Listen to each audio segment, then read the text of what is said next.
केंद्रीय बजट 2026-27 पर सियासत तेज हो गई है। एक तरफ जहां बीजेपी और एनडीए इसे विकसित भारत की दिशा में ऐतिहासिक कदम बता रहे हैं, वहीं विपक्ष इसे पूरी तरह जन विरोधी करार दे रहा है। खासतौर पर पश्चिम बंगाल की मुख्यमंत्री ममता बनर्जी ने बजट को दिशाहीन बताते हुए केंद्र सरकार पर गंभीर आरोप लगाए हैं। उनका कहना है कि इस बजट में ना तो आम आदमी के लिए कुछ है और ना ही बंगाल के लिए। आखिर ममता बनर्जी बजट पर क्यों भड़की है, आइए दिखाते हैं आपको इस रिपोर्ट में। केंद्रीय बजट 2026-27 पेश होते ही पश्चिम बंगाल की मुख्यमंत्री ममता बनर्जी का तीखा हमला सामने आया। ममता बनर्जी ने बजट को दिशाहीन बताया और कहा कि इसमें दूरदर्शिता का पूरी तरह अभाव है। मुख्यमंत्री का आरोप है कि इस बजट में शिक्षा क्षेत्र को पूरी तरह नजरअंदाज किया गया है, जबकि युवाओं और छात्रों के भविष्य की कोई ठोस योजना सामने नहीं रखी गई। ममता बनर्जी ने केंद्र सरकार पर बंगाल के साथ सौतेला व्यवहार करने का आरोप लगाया और कहा कि जानबूझकर राज्य को बजटीय आवंटन से वंचित रखा गया। उनका दावा है कि आगामी विधानसभा चुनाव में हार की आशंका के चलते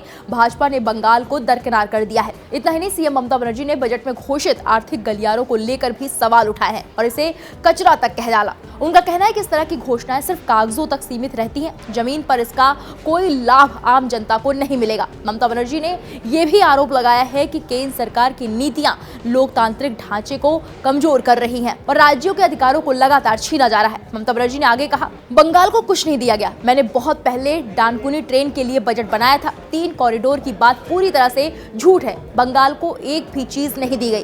केंद्र जो पैसा टैक्स में लेता है वो कुछ भी वापस नहीं करता। केंद्र बहुत सारी बातें करता है, लेकिन बजट में किसानों, आदिवासियों, महिलाओं के लिए कुछ नहीं है। बजट एक दिखावा है। इसने बंगाल को कुछ नहीं दिया, इसलिए केंद्र एसआईआर कर रहा है। ये फेडरल स्ट्रक्चर को नष्ट कर रहा है। राज्य को पूरी तरह से वंचित रखा गया है। एक तरफ बीजेपी इस बजट को आत्मनिर्भर और उभरती अर्थव्यवस्था का रोडमैप बता रही है, तो वहीं विपक्ष इसे चुनावी और कॉर्पोरेट हितों से जुड़ा बजट करार दे रहा है। ममता बनर्जी का साफ कहना है कि ये बजट गरीब, किसान, छात्र और मध्यम वर्ग की उम्मीदों पर खरा नहीं उतरता।